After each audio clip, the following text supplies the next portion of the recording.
একটি ছোট গ্রামে থাকত আরিফ ও রাফি। আরিফ আর রাফি ছিল খুব ভালো বন্ধু। এই রাফি, তোমার তো পড়াশোনার চেয়ে ঘুমানোতে বেশি মন। তুমি সব সময় আমাকে নিয়ে মজা করো, আমি এটা পছন্দ করি না। আরে মজা করলাম, সিরিয়াস হলে কেন? আমি আর তোমার সাথে কথা বলবো না। ঠিক আছে, আমিও কথা বলবো না তোমার সাথে। পরের দিন থেকে তারা একে অপরের সাথে কথা বন্ধ করে দিল।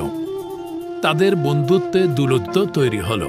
তারা রাস্তা দিয়ে একে অপরের পাশ দিয়ে হেঁটে গেলেও একে অন্যের সাথে কথা বলতো না।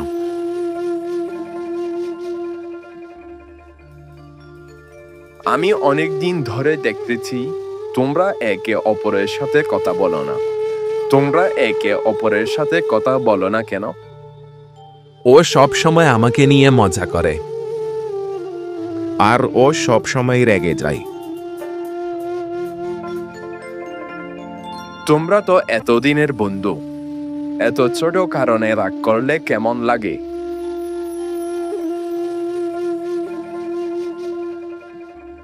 আরিফ, তুমি ইচ্ছা করে রাফিকে কষ্ট দিয়েছিলে?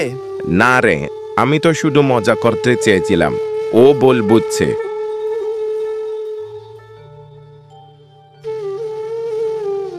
রাফি, তুমি একটু বেশি রেগে গিয়েছিলে না?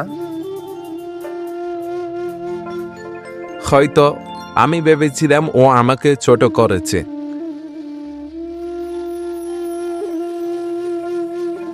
আসল বন্ধুত্ব মানে ভুল হলেও মাফ করতে জানা। তোমরা দুজনেই তো বন্ধু, তাই না? না বন্ধু, আমি তোমাকে হারাতে চাই না।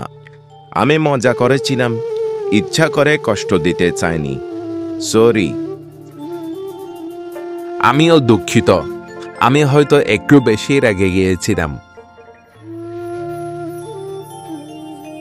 চলো এবার একসাথে কথা বলি।